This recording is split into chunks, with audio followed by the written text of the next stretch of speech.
Now, Alan, you have a reputation in the marketplace of being a man of great integrity. You have a reputation of a man who likes to resolve problems. You have a reputation in the marketplace as a person who is pretty firm in his opinions and his views, but at the same time open to options in terms of resolving the particular problem. So reputation, I think, counts. Any observations about how to develop that reputation? Again, you're that second-year MBA student who has just graduated, working for a big company, trying to make his or her mark in terms of different negotiations that they'll have to do for the corporation. Any advice you would offer in those kinds of circumstances? Yeah, the really good thing is that I think the best way to develop your reputation is also the most effective way to become a good negotiator, and that is that rather than assuming that you know the answer, to show that you're open to be persuaded, to show that you want to learn, to show that you want to hear. When you're in negotiations, if you think that it's important to develop your reputation by showing how smart you are, you think it's really important to show someone that you know what the answer is, and you know how to problem solve, and you know how to figure things out, that's a challenge because they'll think that you're too big for your britches and you're trying to move too fast and you're trying to teach someone who shouldn't be taught what you think you already know and you think that they don't know. Whereas if in the negotiation you approach it as it's a problem that needs to be solved and assume that you don't know the answer. Assume that you need to ask questions. Assume that the other person has some information that will be really helpful for you, and if you find that information, that will help you get to a solution. So if you approach the negotiation as, I'm open to be persuaded, I need to ask questions. If I want you to be open to be persuaded by me, I have to be open to be persuaded by you. So instead of telling you what's right, that's wise counsel. I'm going to be asking That's wise counsel for that MBA student that is out there trying to move on. Trust. Any bugaboos about trust? Sure. There are so many things in negotiation that you can do when you have trust that you just can't do when others don't trust you. Unfortunately, a lot of people read things into negotiation as they see you doing something and they think, oh, therefore I can't trust you. And trust is so difficult to develop, and then once you've lost trust, it's so hard to get back again. So it's trite to say don't do things that make people lose trust in you. People don't usually do things on purpose that cause others to lose trust in them. But sometimes even they think they're being completely on the level and the other person has lost trust because of something that's happened. One of the techniques that I've found that's been effective in getting trust back when trust has been lost is if you can do something to make yourself a bit vulnerable to the other person, and go to them with that vulnerability and say, look, I'm going to make myself a bit vulnerable to help you. I'm going to do something to help you. Now, theoretically, you could take advantage of that vulnerability and do something bad to me. I'm asking you not to do that. I'm voluntarily making myself vulnerable. I find that hits people at their core. Could you give us an example of that? Yeah. Without getting into too much detail, so there are negotiations where you can choose who's going to be able to do something first, right? Both sides are going to get to do something. Someone gets to do it first and someone gets to do it second. And whoever gets to do it first is going to have an advantage because they then will have the power when you do something second. So you can fight over, I should take it first or you should take it first, and how do we determine who can take it first, and should we flip a coin or should we get someone else to choose? Or if trust is dissipated, you may say, you know, I'm going to allow you to do this thing first, even though I realize I may not be able to do as well as you can because you're going first, but I'm going to voluntarily make myself vulnerable to you.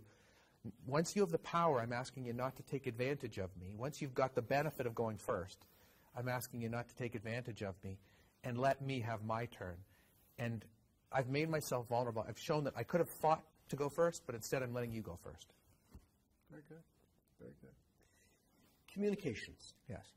What's your style of communications? What's worked for you? We now live in a world where we email people, we text people, there's Facebook, there's Twitter, there's still the written word, the old letter, the one-on-one, open discussion that takes place. What's your style of communicating in the negotiating process? I don't know that I'm as good at it as I would like to be, but I think I do know what the better style is, and I go back to, I'm sure you may have heard the old story of you have 2 ears and 1 mouth, and you should use them in proportion. And there's a lot of truth to that. I think we have a tendency to want to speak and not listen. And the part that we forget in communication is the listening piece. We should expect others to be as keen to listen to us as we are to listen to them. So if we're going into a negotiation really anxious about the things we're going to say, we shouldn't assume the other person is going to be more anxious to listen than they are to speak. They're going to be just as anxious to speak.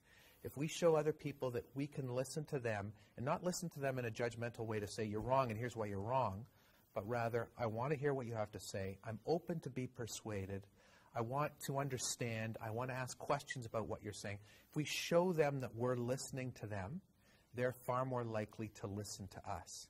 So in terms of communication, I really think the key is to show the other side that you're prepared to listen to them, not in a judgmental way, because if you hear what they have to say and you say, but you're wrong, let me tell you why, should we really be surprised when we say something to them and they say, oh yeah, you're wrong, let me tell you why?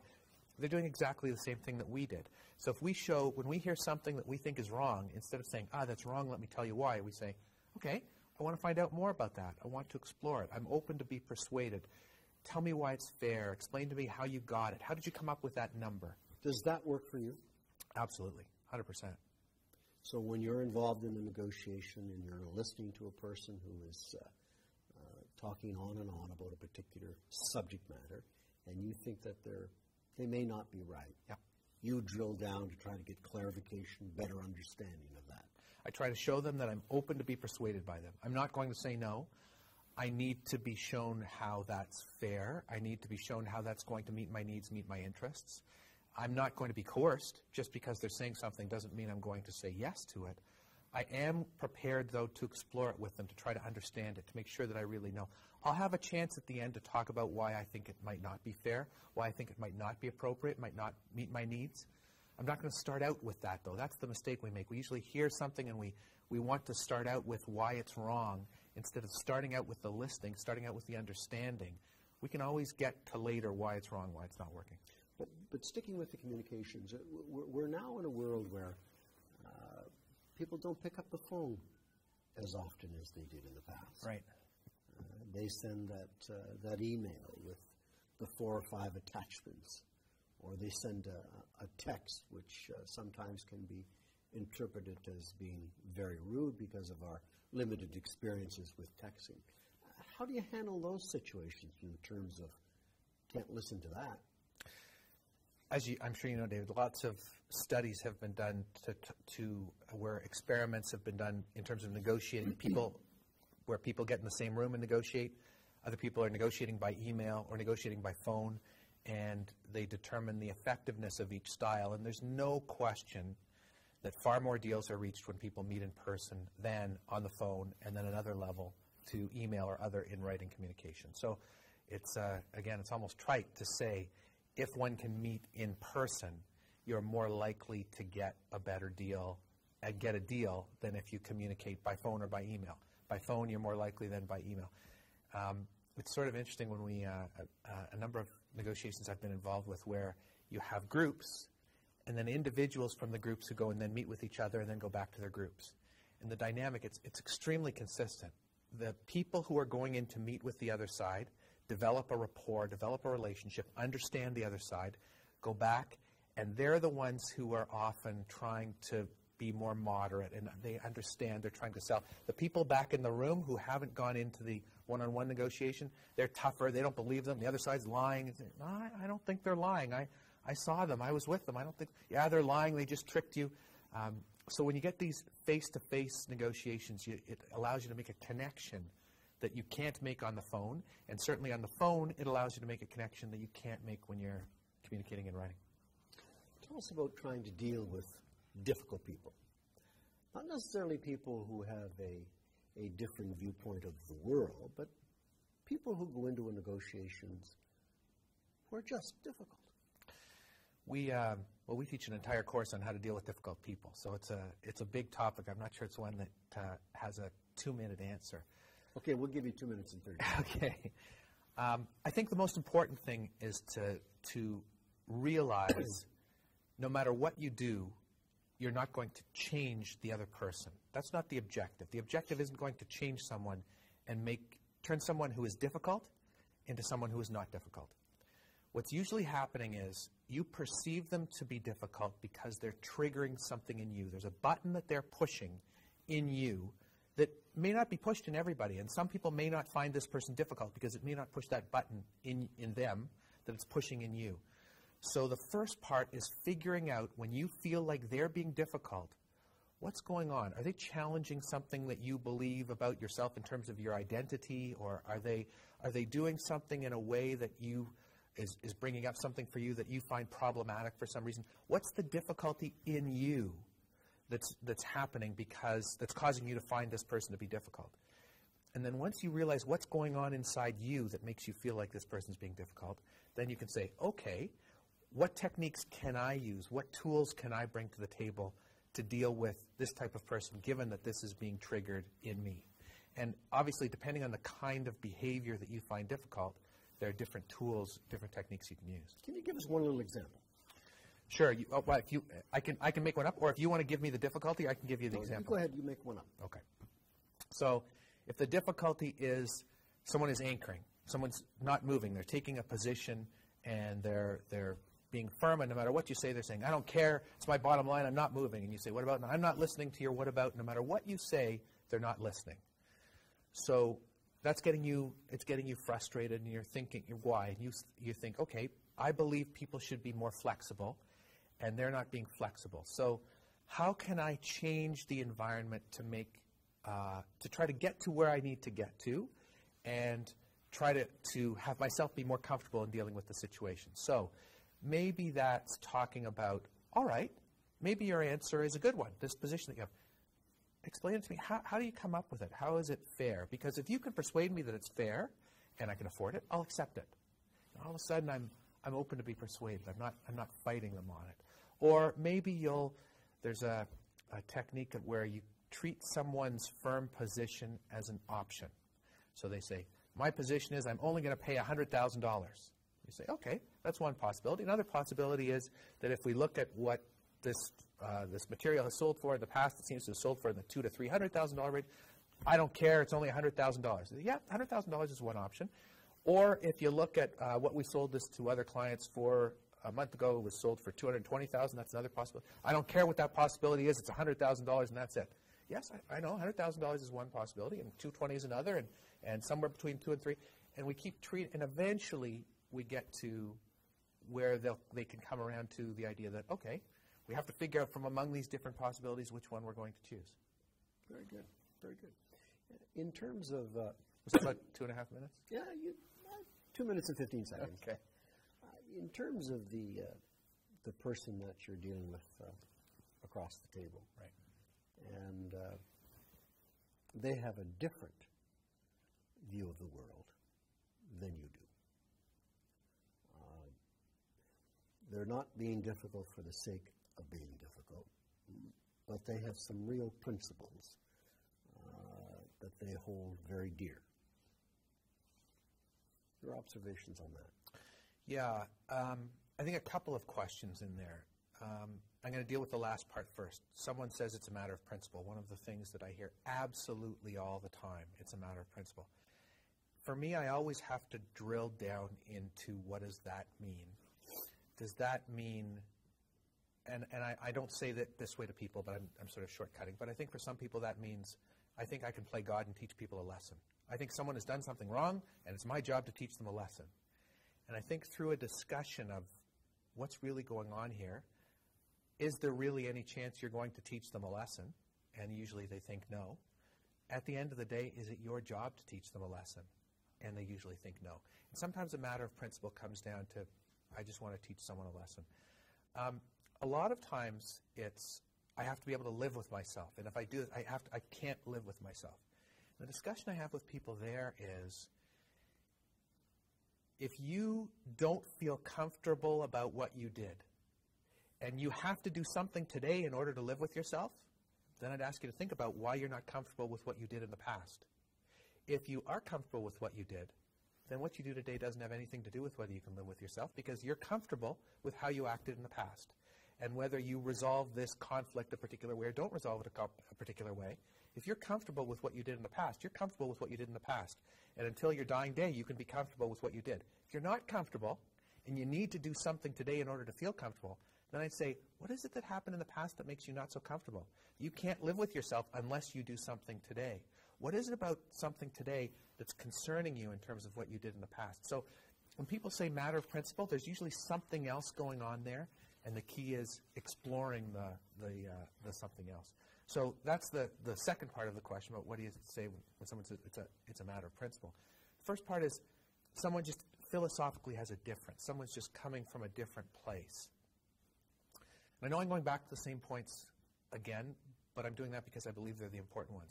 The first thing is genuine curiosity, really understanding where they're coming from, asking the questions to really get them, to really show them that you've heard, to show them that you've understood, to really... So you're not making any assumptions. You're getting them to clarify. You have to start by not getting to those assumptions, right. You have to start by getting them to clarify, getting them to really explain, so that you really know, and more importantly, they see that you're really trying to understand where they're coming from. You also want to talk about your perceptions, where you're coming from, what your concerns are, what your philosophy is. And if you've shown that you are trying to understand them, they're far more likely to try to understand you. They're far more likely to ask questions and try to really get where you're coming from. If you haven't, if you've really just said, no, your philosophy's bad, let me tell you a good philosophy, then they're just going to reject it and say, no, your philosophy's bad, here's my philosophy. So if you show them that you understand, and if you show them that you get it, then they're more likely to try to understand you and come to a common ground. And again, I come back to the key. If there is a fundamental philosophical difference that doesn't allow you to reach a deal, that's okay. You don't have to reach a deal in every situation. A deal isn't necessarily a success. A deal isn't necessarily a good thing. Maybe going on this path that you go on, if you don't reach a deal, maybe that's the best result. Now, you've taught negotiations. You are a top-notch negotiator, mediator, and arbitrator.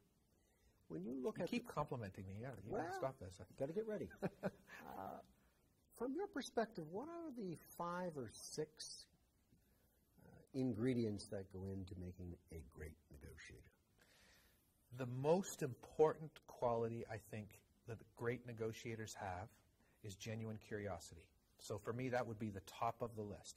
Genuine curiosity leads to a number of other things, but it means that you're going into the That's a real foundation from your perspective. That's right. Is to have that curiosity. Right. And to exercise it. That's right. You're not going into the situation thinking you know the answer, thinking you know what the other person's about, why they're saying what they're saying, why they're wrong. You're going in with genuine curiosity to try to really understand. So the really effective negotiators are the ones who go in with genuine curiosity.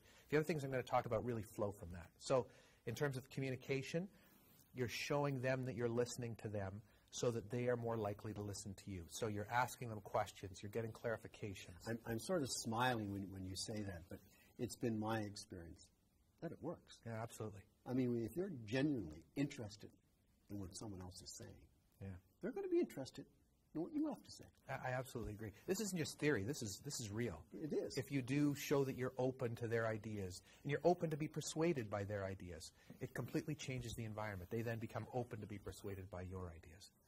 So the other thing that I mentioned earlier, talking about your wants, your interests, your needs, your goals. Rather than starting with the answer, you're starting with wants, needs, desires, goals. You're asking them about their interests, and therefore they're going to want to ask you about your interests. The other thing is, in not coming up with the answer when you start, is to look at all of the possible options before you come up with the answer. So together with the other side, maybe go through a brainstorming process and come up with possible ideas, possible solutions to the problem, and then say, okay, now that we've got all of these solutions, how do we come up with a solution that works? And however big we make our pie, how do we divide the pie?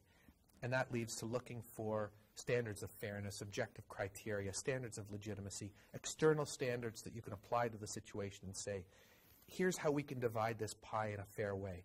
I'm not saying it's the only way. I'm not saying it's my position that has to be the result at the end of the day. I'm saying, let's look for fair standards. And if you're going to say to me, well, here's the right standard, I'll say, How did you get it? Where did it come from? Show me how you came up with it. Because if you can persuade me that it's fair and I can afford it, I'll accept it. Tell me how you got it. Tell me what standard you're using.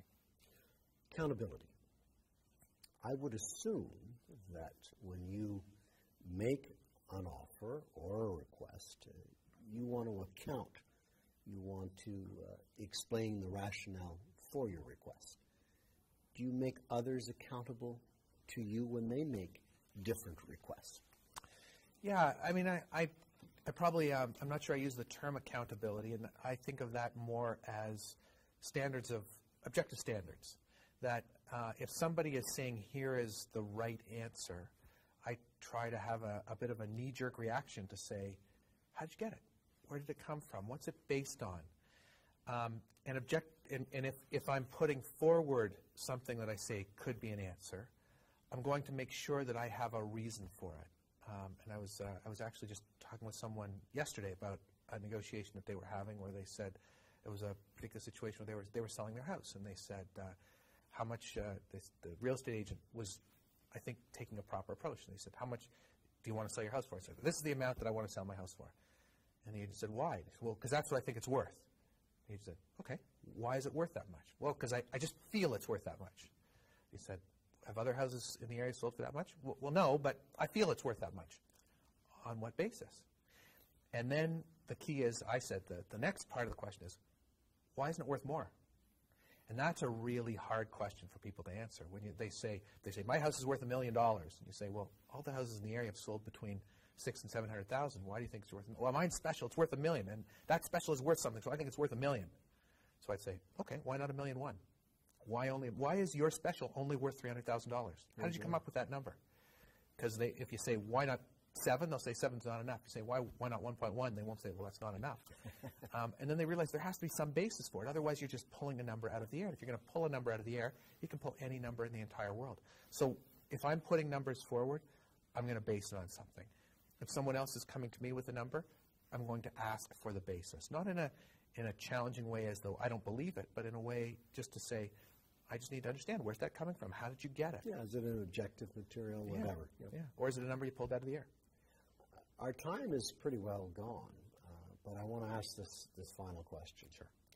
If you were advising young people in their last year of university who are going out into the workforce or just into the workforce, trying to get their first job and to get on with their lives, what advice, after all of your experiences, your education, your teaching, your training, would you offer them in terms of developing and building their own careers in the private sector, in government, non-government organizations, whatever sector they choose? My advice is that for all of us, when we enter the business community, there are going to be doors that we can go through. There are opportunities for us that we can take. And we're going to have to choose whether we're going to take the risk of trying to go through those doors or whether we're going to say, I want to stay on the path that I'm on and just stay exactly where I am, and that's where I'm going to go. And whether those doors are someone in the office is working on an interesting project, am I going to knock on the senior person's door and say, listen, I've got some extra time, even evenings and weekends. Can I help out with this project because I find it really interesting? Or there's an opportunity to get involved internally within the company in something that's going on to push the company in a different direction. Maybe it's going to someone and saying, I see how this maybe could go in a different place. Can I get involved in this project? And what I find with people going into the workforce is that they're too afraid to try to go through those doors. I don't think that senior people in organizations too often are upset when someone comes to them and says, I want to go through that door, is that okay? And in my company, just this past month, I had one of my employees come up to me and say, listen, there's another part of the company that's doing a project. It's something I'm really interested in. I know it's not my area. Can I get into it? And I said, boy, coincidentally, we've just had an opening there, and if you want to shift some of your time into that area, that would be really helpful. And so she's now working in an area that she had wanted to work in just because she decided to come in and ask the question. I think young people too often are afraid to ask those questions and afraid to open those doors. Very good advice. Well, on behalf of the Ted Rogers School of Management, the faculty, staff, and the students, I want to express our appreciation to you for joining us on the Ryerson negotiation project, sharing your observations, your insights, and your impeccable track record. So thank you very much. My pleasure, David. Thanks for having me.